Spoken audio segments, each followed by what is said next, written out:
The big buzz was that he renewed his membership at Green Bay Country Club, and people are very excited about that. Right. The problem is there's no like insider work to be done that hasn't been done, right? We know where things stand. They haven't advanced. So now we're just doing tea leaves, right? Oh, he renewed his golf membership in Green Bay, so he must be thinking about going back there, right? So if people around the league want to speculate, people with the Packers want to know what that means. So if you're looking at that and you're starting to think, all right, well, maybe ultimately he comes back, right? Maybe ultimately he just sort of swallows hard and says, if I'm going to play this year, which I want to do, it's going to have to be in Green Bay, and then we can figure it out after the season. Then that's what the Packers want at this point. The question becomes, how do you move forward? Do you forgive the minicamp fines? How do you get him in the right frame of mind to help you win this year? This is the problem the Packers hope they have come late July, early August. And at this point, I mean, no one knows what's going to happen, but you start to think that may be the road it's headed down. The only person who might know, pardon me, is Aaron Rodgers. And it's not even clear yet that he knows for certain what he's going to do. But Chris Canty, just following this as you have and knowing him to whatever degree you do, at least of him, does he seem like the kind of person who's going to do what Dan is saying, is basically swallow hard, show up, and however it is that he can try and finesse it, come back and play for this team again after everything that's happened? Yeah, Greeny, I think Aaron Rodgers could potentially go back to the Green Bay Packers. Now, it would involve their general manager making some huge concessions in terms of giving Rodgers some long-term guarantees about his tenure as the Green Bay Packers quarterback beyond 2021. But the thing that I look at and what probably will motivate Aaron Rodgers to come back is that Green Bay represents the best opportunity for him to compete for a championship. At this point in his career, it's about his legacy.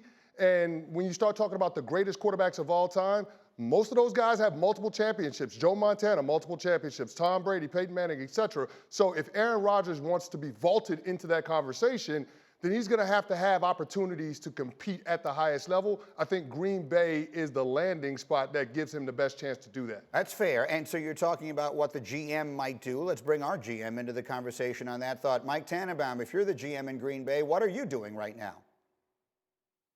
I'm doing two things, Greeny. One is I am forgiving the fine. I've been in this situation before. You're looking for ways to reinvigorate the discussions with Aaron Rodgers and his agent. And look, $93,000 isn't a lot to Aaron Rodgers, but it's a reason to pick up the phone. It's a reason to say, hey, let's get together. We want to try to make progress. We're going to forgive the fine.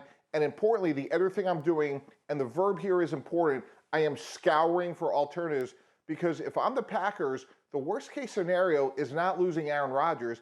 It's losing Aaron Rodgers and losing games. So if it's Gardner Minshew, is it Jimmy Garoppolo, is it Nick Foles? I have to make sure that if Jordan Love isn't ready, which is no fault to Jordan Love because he didn't practice last year because of COVID, you have to get your starter ready. I have a really good football team. So if eventually I trade Aaron Rodgers, I need to have a viable replacement, and that person may not be on campus right now. What do you think, Chris Canty? I completely disagree with Mike Tannenbaum. I mean, they went out and made the deal for Blake Bortles this offseason, and say what you want about Blake, he's got over 70 starts in the NFL at quarterback. So you have a competent veteran presence in that room. I don't need to go scouring the free agent market looking for another option. And the reality is that you drafted Jordan Love to be the successor for Aaron Rodgers. So unless that veteran quarterback that you're bringing in is Aaron Rodgers, then Jordan Love needs to be the guy that's under center in week one. He'll have a full offseason. He went through OTAs. He went through minicamp. He'll have a normal training camp with preseason games. If Jordan Love's not ready to play when week one rolls around with all of the snaps, then that's an indictment on the coaching staff or the front office or maybe even both. Quick final thought, Graz, on all of that, on the possibilities of any more wheeling and dealing. Yeah, look, I mean, they bring in Bortles because he's got some experience in the offense. He was in L.A. with McVay, right? And they're all running the same offense. So, yeah, if they're not happy with what he shows, we'll know what they think about Jordan Love. If Aaron Rodgers isn't there and they're out beating the bushes for another veteran quarterback, that tells us what they think about where Jordan Love's development is, which is a major, major question mark at this point. Thank you for watching ESPN on YouTube. For live streaming sports and premium content, subscribe to ESPN+.